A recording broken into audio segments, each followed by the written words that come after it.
now. Did it? Yes. So I'm starting the recording of this lecture right now. And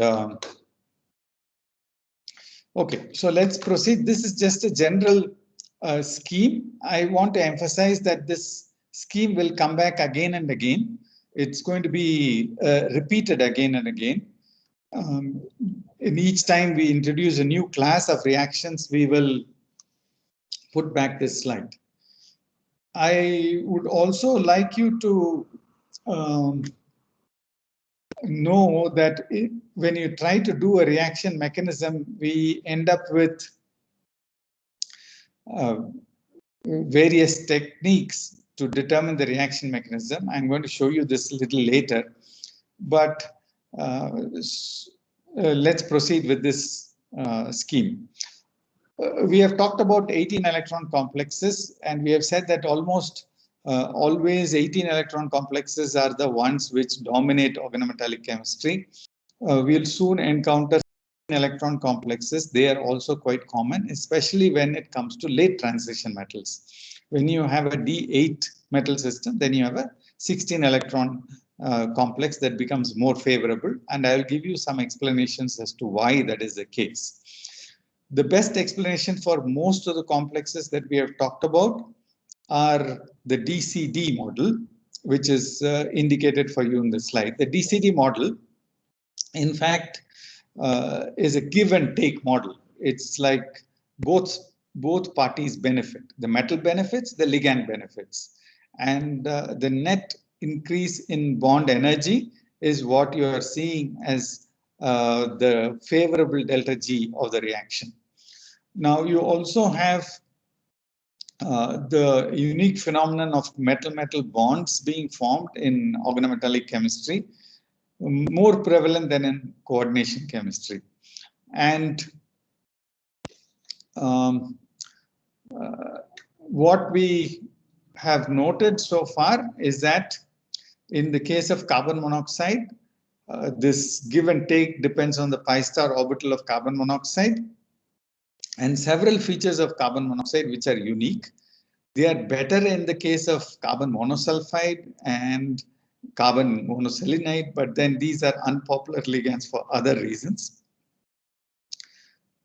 And we also noted that this whole phenomenon of give and take depends on the metal being in a position to give electrons, which is not what a metal is used to.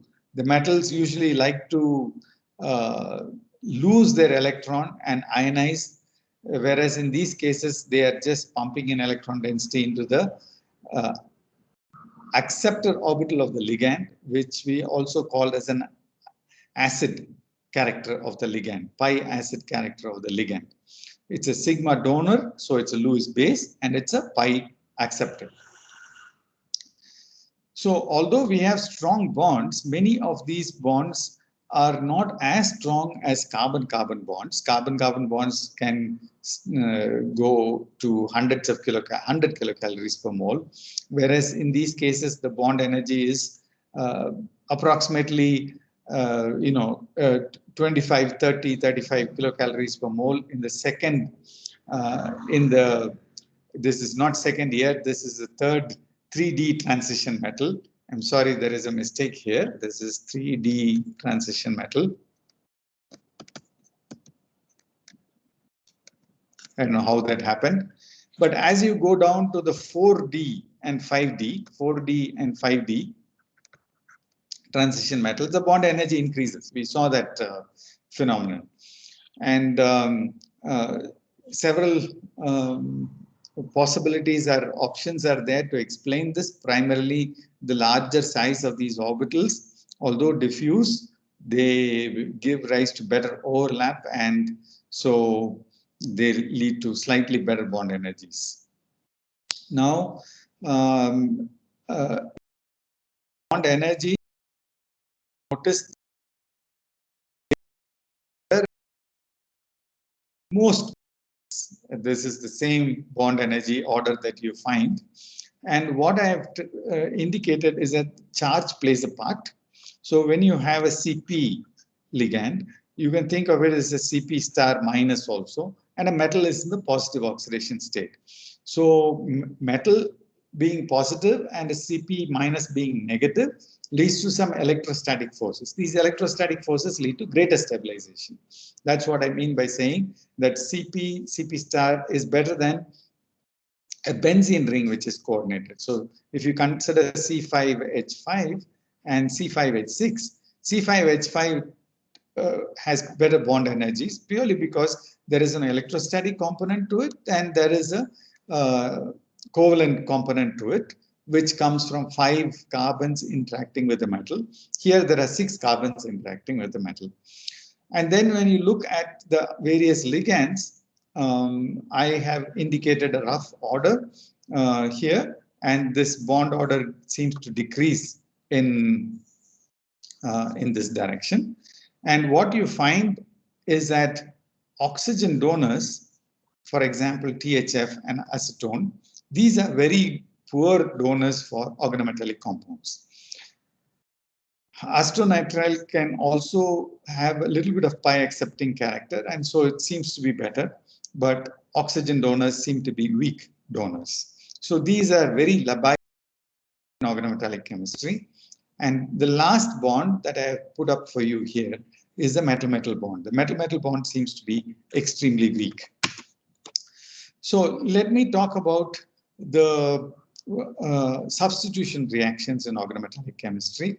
The simplest way you can do a substitution reaction is to take a metal complex, and since we have discussed carbonyl so far, I'm starting with the carbonyl complex, and you heat it, the weakest bond in this complex is going to dissociate. In this case, there is no other option. The metal carbonyl bond breaks. And so you have a dissociation, which very often requires something like 100 degrees centigrade in order to do this dissociation process. If I have a ligand which is capable of filling in the vacant coordination sphere that has been generated here, this is now coordinatively unsaturated. And you can now plug it in with another ligand. And the net complex, if it is more stable than CrCO6, you have to compare it with CrCO6, then the whole reaction goes downhill. Delta G is negative. And you can have a reaction which generates a substituted metal complex, starting with the coordinatively saturated complex here, going through an unsaturated system, and then forming another saturated complex here. Now, let's take a look at this reaction. Basically, this reaction will work if L is a weaker pi acceptor than carbon monoxide. The reason why it has to be a weaker pi acceptor is because I'm going to discuss this in a little more detail. The net stabilization that you get when you have 2 carbon monoxides and 1 weak ligand and 1 strong pi acceptor is much better than having 2 strong pi acceptors. So that is the reason why this reaction works. The second reason why this reaction works is that if you have CO as a gas and you can liberate it from the reaction medium, then if L is a ligand which is not gaseous, then you have a way of pushing the reaction through Le Chatelier's principle from left to right. From here to here, you have Le Chatelier's principle working for you because carbon monoxide leaves and L is a ligand which is less volatile than carbon monoxide. And so you end up forming, and it's also a weaker pi acceptor, it forms the complex. Usually these reactions take about, this 110 comes from boiling toluene. Toluene is a good solvent for many of these carbonyl complexes. And so if you boil it in toluene, you can do substitution reactions. Now, the thermal dissociation that is taking place can be confirmed as an initial step in the by adding cyclooctane in this reaction mixture. If you add a lot of cyclooctane, then the backward reactions K minus 1, if add excess cyclooctane, then the K minus 1 would be favored. The backward step would be favored. And so what you end up with is a suppression of the substitution reaction. So there are ways by which, using kinetic analysis, you can figure out that in fact the dissociation step is involved. It's a prior step before the pyridine comes in and coordinates to the ruthenium. So this is something that, excuse me, this is something that you can figure out using kinetic analysis. So this generation of this vacant coordination site, it can also happen breakage of metal-metal bonds. As I told you in the beginning of this presentation, you have an ordering, a rough ordering of bond energies, and the metal-metal bond is the weakest. So instead of, if you take Fe2CO9, for example, Fe2CO9 has got a metal-metal bond. It has also got a carbonyl a ligand which can dissociate. So you can ask yourself the question, what would happen if I heat Fe2CO9? The answer is fairly simple. The weakest bond breaks.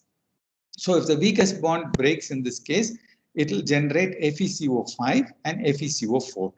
FeCO4 is coordinatively unsaturated. This species is unsaturated.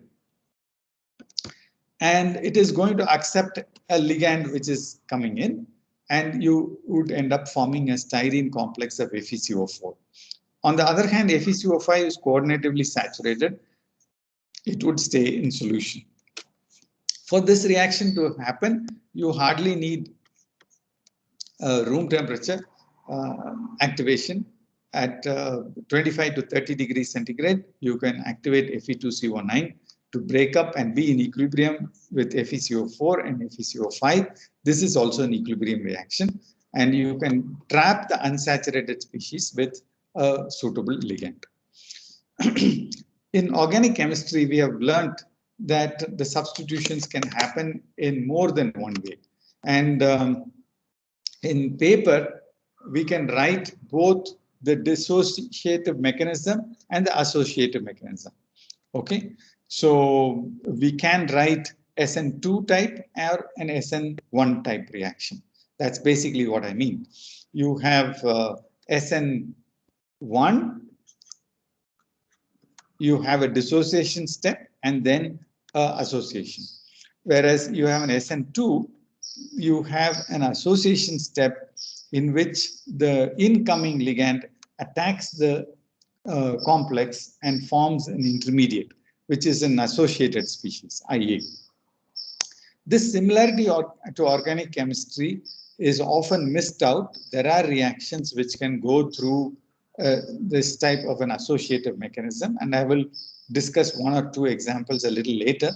But today, let me say that because we have 18 electron species, if the 18 electron count has to be a maximum limit in organometallic chemistry, which I told you is the case, then associative mechanisms should be disfavored. And that is the reason why you have mostly dissociative mechanisms in organometallic chemistry, in most cases.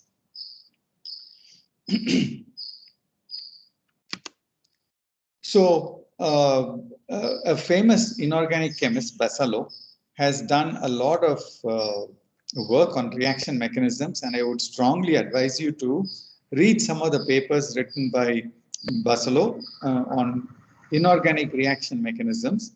And these have shown that in all probability, it is a dissociative mechanism. Why? It is first order in the complex undergoing substitution. First order. The reaction rate depends only on the complex that is undergoing substitution. If you have an associative step involved, both species should contribute to the rate determining step, and so you would have a second order reaction first order in the incoming ligand and first order in the ligand undergoing, in the complex undergoing substitution. So a second line of evidence comes from the energy of activation. If you measure the energy of activation and the bond energy of the ligand that is leaving, you find that these two seem to be interrelated. So the energy of activation for this whole process turns out to be similar to the bond energy. Obviously, because you have a dissociative step, delta S is positive, and this is also indicative of a dissociative mechanism operating. Now, in very rare cases, we can do what organic chemists do, that is look at the chirality of the metal complex undergoing substitution. And you find that if you have a pseudo-tetrahedral species, by pseudo-tetrahedral, I will explain this in a minute. I mean ligands which have, let's say, M, L, S, M. I have a chiral ligand here, chiral metal complex here, and the complex can be pseudo-tetrahedral because I'm considering this ring system as a single point of attachment. And you can do that for any complex. You can take, if you have several carbons which are attached to the metal, you can put a point in the center of the coordinating species and take that as a single ligand. So if you do that, then I will have a pseudo-tetrahedral complex, and you can now determine the chirality of the species, even define R and S, etc. Okay, so if you look at the chirality of the species, if you have a dissociation, usually you end up with loss of chirality. Okay, you will end up with loss of chirality. I'm saying usually because there are exceptions. And if one of the ligands is chiral, for example, you're talking about a diastereomeric species, and so one of them would be favored. So loss of chirality is something that you would see if there are no other complications that are involved. Let me also talk to you now about the bonding scenario. Why the incoming ligand, if it's a poorer ligand, in spite of that, you end up with a substitution reaction. I told you that even if it's a poorer pi acceptor, you still have a substitution. And so if you measure the individual bond strengths, then you would say that LM is a weaker bond compared to MCO. And I'm still replacing carbon monoxide and changing it to an L. So what is it that is causing the reaction to proceed in the forward direction? The answer is simple. Excuse me. And if you remember, we looked at sigma and pi bonding in carbon monoxide.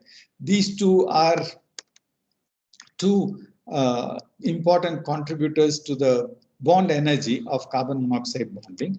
But if you look at the global picture of metal carbonyl bonding, you find that there are 3 d orbitals which are able to contribute to this pi bonding. Pi bonding between carbon monoxide and the metal happens through only 3 orbitals. Totally, there are 6 ligands. So in other words, whatever way you talk about it, 3 orbitals have to share their electron density into the empty pi star orbitals of 6 CO. Ligands as CO, and the CO pi star is involved, and 6 of them are there. And so the pi bonding is in fact shared by 2 of the ligands, primarily by the trans ligand. This is something that we talked about in the previous instance also. The trans ligand is involved in pi bonding. So you have the pi d T2G set of orbitals being shared on both sides, right? And this leads to a competition between 2 equal ligands. Both are carbon monoxides. They are competing for the same d orbital. If I replace one of these carbon monoxides, if I remove one of these carbon monoxides from the coordination sphere, then obviously I'm going to improve the bonding on one side of the metal ligand bonding, metal carbonyl bonding on one side is going to be improved. That improvement contributes to the total bond energy gained in the system. Okay, so I have to also tell you that all the blue orbitals here are filled and the red are empty. I forgot to mention this. In this figure, it is the notation is the blue is filled and red is empty. So let's imagine that all these orbitals are filled. If I put in all the electrons, it will be clumsy. So I have shown you only the HOMO with 2 electrons. Now, if I think of a situation where I photochemically activate this CrCO6. So what happens? I shine light on this metal complex, and 1 electron is moved from the bonding orbital, and 1 electron is pushed to the antibonding orbital of the metal complex. Now, what is going to happen is the bond order is going to decrease between the metal and the carbonyl. And this will weaken the bond further. So if I want to do a substitution reaction, one way I can do weakening of the metal carbon bond is through photochemical activation. This photochemical activation in the case of metal carbonyls happens very often in the ultraviolet region, because the bond, this HOMO in the case of metal carbonyls is significantly high. Why? Because the metal d orbitals are pushed down in energy by interaction with unfilled CO pi star orbitals. So these orbitals are pushed down in energy, and these orbitals, which are the combination of the CO pi star and the D2sp3, which is the metal orbitals, ML antibonding orbitals. These are also pushed up in energy because they are interacting with sigma orbitals. So the gap between these two, the gap between the HOMO and the LUMO, this delta is large for metal carbonyls. So compared to transition metal coordination compounds, Werner compounds, this bond energy that you have in metal carbonyls, along with the difference between HOMO and LUMO, is large. If this is large, then it doesn't absorb light in the visible region, it's absorbing light in the ultraviolet region, which is higher in energy. This clearly tells you why metal carbonyls are not colored like transition metal complexes. It also gives you a reason why these will undergo photochemical activation, because if you shine light in the UV region, then you will end up with antibonding orbitals being filled, bond orders being weakened, and metal carbonyl bond strengths being weakened. They will dissociate. So if you want to protect metal carbonyls, it's good to protect them from sunlight, because sunlight has sufficient UV to start dissociating them. So what about Fe2CO9 that I told you? Fe2CO9 turns out to be a system which has got a metal bond which falls within this range. It is in between. I will talk about an actual energy gap between the metal-metal bond and the metal carbonyl HOMO-LUMO gap. The metal-metal bond is a weaker bond, and so the gap between the two, HOMO and LUMO, is less. So CrCO6, we have just explained the theoretical basis why this undergoes a dissociation. This has been followed using infrared spectroscopy. As I told you, IR is the most convenient way. You can follow you can plot the decrease of the intensity of some bands and the increase in intensity of other bands. These two intensities are decreasing. Delta absorbance is so much, so it's decreasing in intensity, and the new band is coming up in intensity. So as a function of time, you can just follow the progress of this reaction, and it tells you that there has been a dissociation and an association. So understood by people, because most organometallic chemists always think about two electron processes. It is possible to activate metal carbonyl species using one electrons also. So a radical can activate substitution reaction. This was popularized by a person called Kochi. I will show you a paper which was, I will upload a paper which has been published by Kochi, which reviews this this radical activation, and the principle is fairly straightforward. In the previous slide, I told you an example of how you can push an electron from the HOMO to the LUMO. Now you can just add an electron to the LUMO, in which case you have a redox activation where you have activated it by reduction. So in this case, the activation energy that you need for breaking the bond has been partially covered by pumping in electron density into the antibonding orbitals. You put electron density in the LUMO, and the antibonding orbitals will contribute to weakening of the metal ligand bond strength. So that is one way you can do it. You can also do another thing. You can remove an electron density. You can remove an electron from the highest occupied molecular orbital. Then the metal ligand bond will be weakened because a bonding electron has been removed.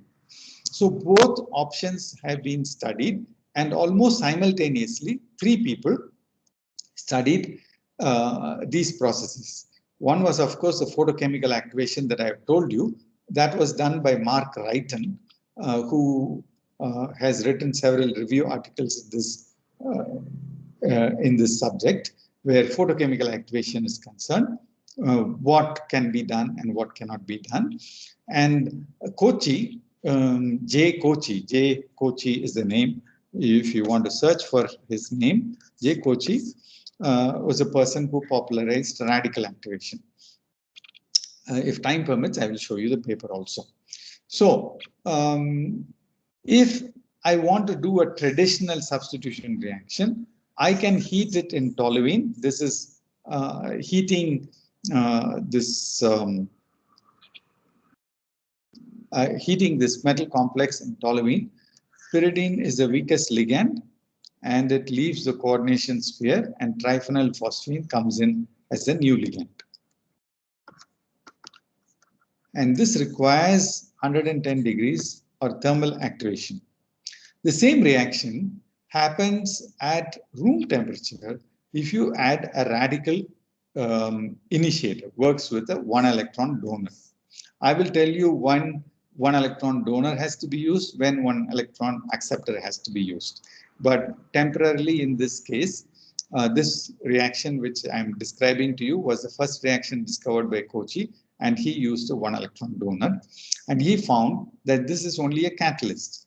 You need to use 1 by 1, 290 equivalents. That means each initiator works 290 times before it decomposes. Decomposition can happen by the reaction of the reducing agent with oxygen,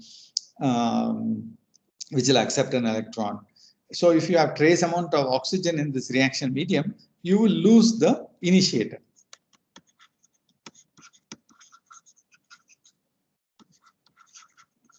So initiator reacts with oxygen, etc. So the same reaction can be catalyzed. Instead of using 110 degrees, you can just use a small amount of the catalyst. Catalyst is the reducing agent, that 1 electron donor that I am talking about. Let me color this reaction up so that you can see what is happening. This is the starting material. This is starting material. And where is my product? Okay, this is my product. So what is happening is this Ln is accepting or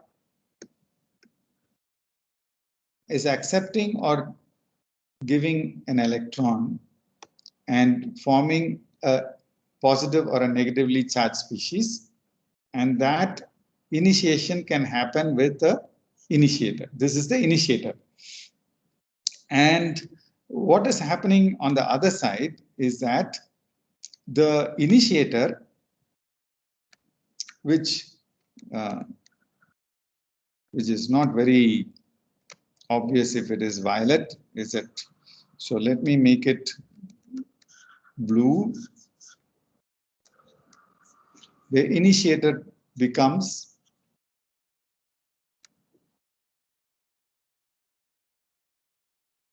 initiator. In this case, it is one of the metal. After the first round, this will be the intermediate formed in the reaction. So I will explain this in a minute.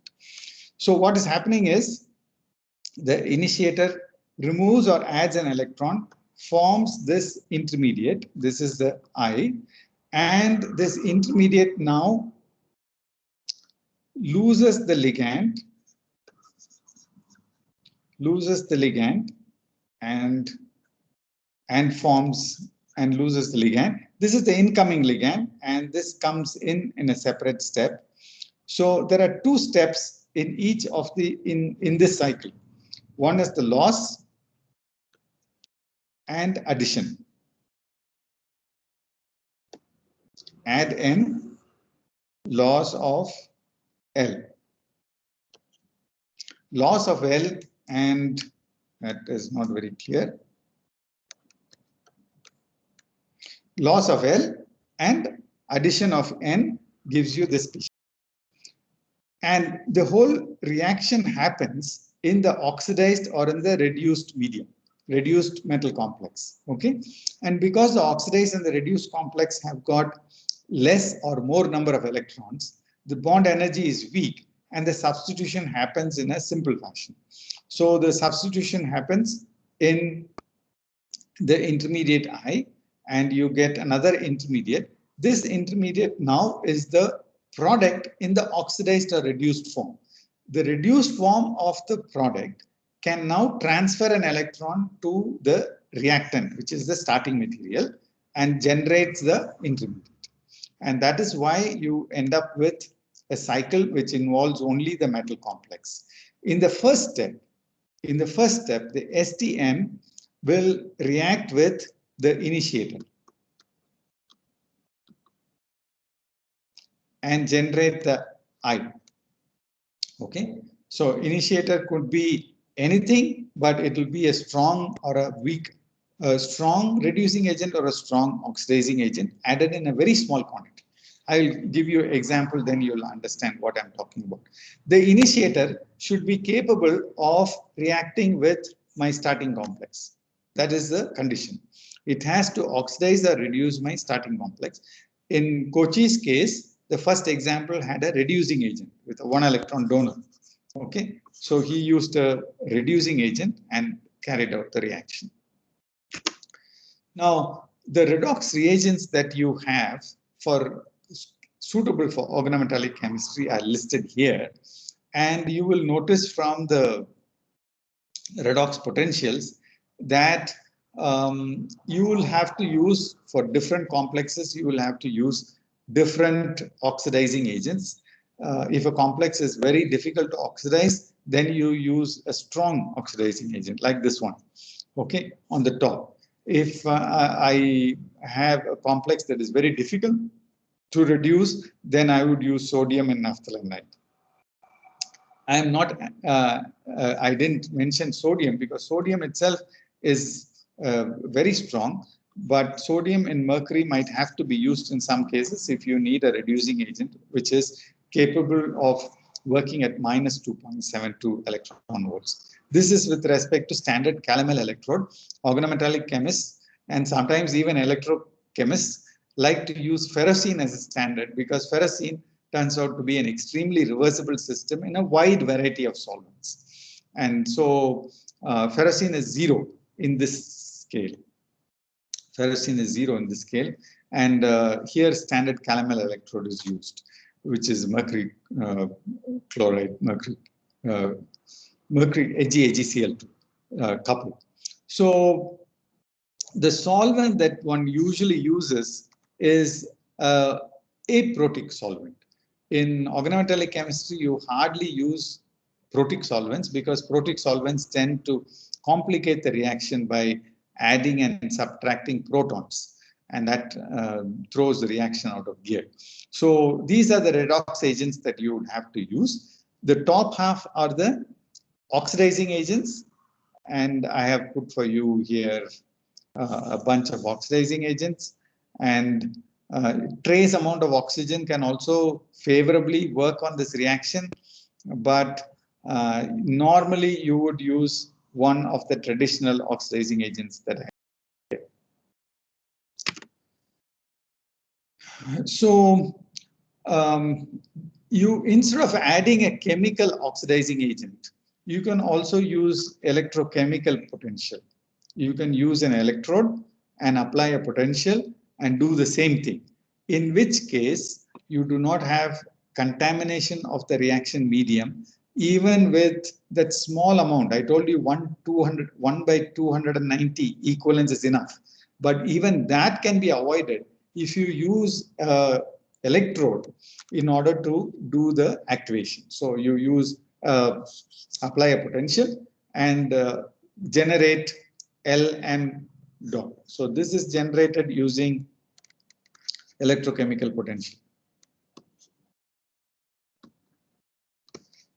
The disadvantage is you have to have a setup which will deliver control potential, and so you need a potentiostat, and getting a potentiostat is very expensive. So for a chemist, it is easier to do a chemical oxidation. Chemical oxidation is definitely simpler than having a potentiostat and applying control potential. But this will definitely be a cleaner reaction because you're not contaminating the reaction medium with an oxidant or a reducting agent. So incoming, let me now tell you what I should do in order to make this reaction successful. Do you use a reducing agent or do you use an oxidizing agent? In principle, both will work well, but if you want the cycle to be complete, if you want the cycle to be self-sustaining, and you want an oxidant or a reductant as a catalyst rather than as a stoichiometric agent, then the incoming ligand, if it is electron rich, you should use a reducing agent. Okay, only then the cycle will be completed. Think about it. The incoming ligand is a more powerful reducing agent than the outgoing ligand L. Then the substituted intermediate that we considered as transferring or accepting an electron with the starting material, that would be a better reducing agent only if you have a more electron rich system. So you use a reducing agent if the incoming ligand is a good reducing agent or it is a good electron donor. Electron donors are reducing agents. So you would use oxidant only if you have an electron deficient ligand that is coming into the system. Then also you can complete the cycle with a positive delta G. So the reactant should reactant to be a catalytic cycle. These are the conditions. Of course, you can do a stoichiometric reaction. Then you would have to do it in a batch phase. You do the substitution and then do a complete oxidation or reduction of the product. That is wasteful. In today's terms, it is a non-green reaction. Okay. Let me now tell you about ceric ammonium nitrate. Sometimes ceric ammonium nitrate is used as a powerful one-electron oxidant. This is probably one of the most powerful oxidants that you can think of. I have a metal in a metal zero oxidation state. It oxidizes it more and irreversibly decomposes the compound. And this kind of a decomposition is not going to be helpful. I have a brief comment about this trans influence and trans effect, something that you need to distinguish. The trans influence is something that you can discern at in the structure. You have weaker bonds in the trans position, then the ligand is supposed to be a good trans influencing ligand. Trans effect is what happens in the transition state of the substitution reaction. So trans effect is very often confused with trans influence, but trans influence is what happens in the ground state. This is a ground state phenomenon. You have longer metal carbon bonds in the trans position, then this is a good trans ligand, trans influence ligand, trans influencing ligand, I should say. Okay, so trans influence is quite common. We have already looked at these examples, so I won't belabor this point again. Oxidative cleavage of metal-metal bonds is also possible. By oxidative cleavage, I mean that look at this example. You start with the manganese 0 compound, Mn2CO10, and you add incoming ligand is bromine, but in the process you've gone from M in oxidation state 0 to M in oxidation state 1. So you've done not just cleavage of metal-metal bond, you have also done a partial oxidation. So this, I would call it as an oxidative cleavage of the metal-metal bond. So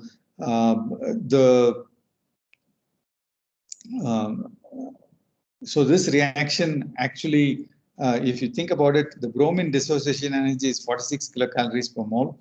Manganese is, depending on the substituent on the manganese, carbon monoxide, etc., it can range from 41, etc. So the bond that is formed has to compensate for it. So that's what I've indicated here. Finally, let me just conclude by talking to you about a chemical oxidation of the ligand and decomposition of the carbon monoxide to give you carbon dioxide. The metal carbonyl bond is polarized as delta plus and delta minus in this kind of a Lewis representation of the metal carbonyl bond. M double bond C double bond O is polarized as delta plus on carbon. This delta plus on carbon can be attacked by a mild oxidant called trimethylamine N oxide. Trimethylamine N oxide can be written with a positive charge on nitrogen and a negative charge on oxygen. And the oxygen will attack the carbon, which is delta plus. You will end up with an intermediate, which I will indicate for you here. This is the intermediate that I'm talking about, which is a transient intermediate. Nobody has really seen it, but it can decompose to give you carbon dioxide and trimethylamine. Now I have M. M is ML5. If you took MoCO6, ML5 will be MoCO5. So this ML5 can undergo reaction with an L dash and form ML5L, a substitution reaction.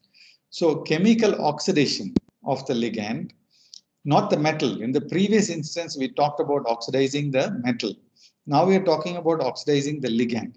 This is an example where the ligand undergoes a mild oxidation and is, in this case, it is got completely decomposed to carbon dioxide. And so it can no longer coordinate the way carbon monoxide coordinates. It would be removed from the coordination sphere. In many instances, trimethylamine itself is a weak ligand, so it can coordinate to the ML. So this can be the product. but you can also have other reactants. So I hope you have got a flavor of the various ways by which you can do a substitution reaction. I have tried to limit myself to simple systems because I would like to, in the next few classes, substitution is something that's going to happen time and again. We are going to encounter more complicated examples, but in this example, we have just talked about simple substitution of carbon monoxide. Now, let me tell you overall scheme of reaction mechanisms. This is, I think this is available in your, you should be able to see this.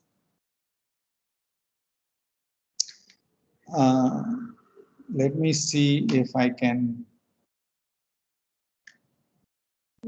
show you this. This is if I take all the reactions, I can study the reaction mechanisms in this fashion. And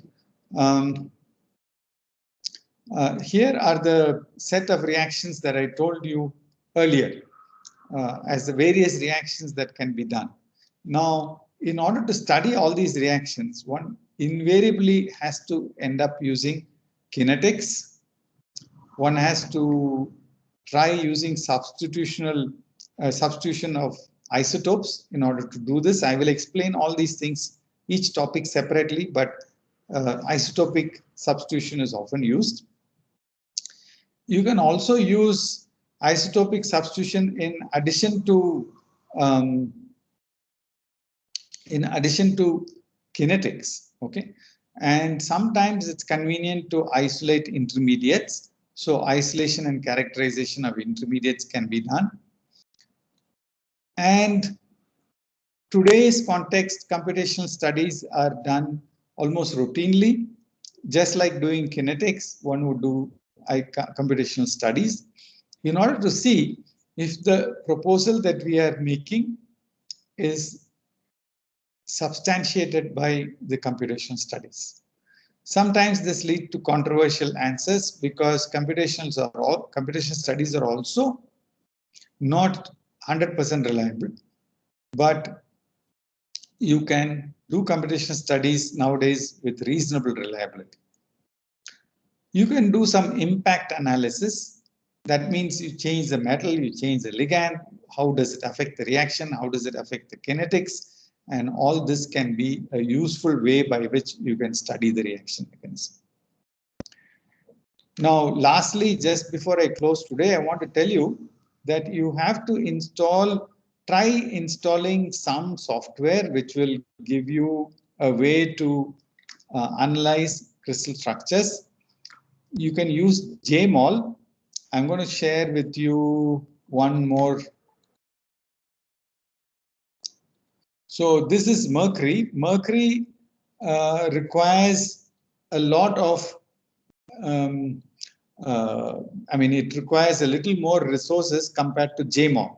JMOL is a very small program, but it is based on Java. If you analyze the phenyllithium structure that I uploaded in the Teams website, you should be able to see a structure like this. Only thing is, you might see initially a structure like this, but mercury allows you to do a variety of manipulations. You can measure distances, you can measure angles. If now I measure distances, and I have now shown for you the distance of 2.2 angstroms between this lithium and this phenyl carbon, okay, 2.2 angstroms. I can zoom in and zoom out. I'm using the right mouse to zoom in and zoom out. I can rotate it by 90 degrees. I can rotate it on different axes. I can also measure angles. I have to change it here, measure angles. I can measure this angle as 67 degrees. 67 degrees. So these are some things that I want you to be able to analyze, because most of the arguments that we have given so far are dependent on the crystal structures that we have looked at. And if you encounter a crystal structure in a paper, you should be capable of analyzing the bond distances and the bond angles yourself. So I hope you have been able to install one of the programs, either JMOL or Mercury. I'm showing it for you with Mercury here. JMOL is a smaller program and it does pretty much all the things that Mercury does. So with this, I will stop here and ask for any questions that you might have. If there are no questions, I just want to say that the recordings that are being made are not stored automatically, and so we might have lost a few recordings. So unless you have recorded it and downloaded it, you can tell me if you have downloaded the lectures, then I would like to have a copy of. Some of the lectures are not there. They are not available on the website anymore. So each lecture seems to be, you need to download it and then upload it again to the Streams website. So that is a problem. Okay, so for the exam or the test that I'm going to conduct on 6th, today is 2nd. On the 6th, on Friday, I'm going to conduct a test. I will send you a question paper the day before, and on the day of the on the morning of the exam, I will give you the password for opening the question paper. So that will be a very small file that you can receive. You should be able to receive. If you have problems, you can even receive it by SMS from the TA on the day of the exam. So it will be 1 hour duration. You will have to upload the paper by photographing it and uploading it, sending it immediately after the exam. Is that clear?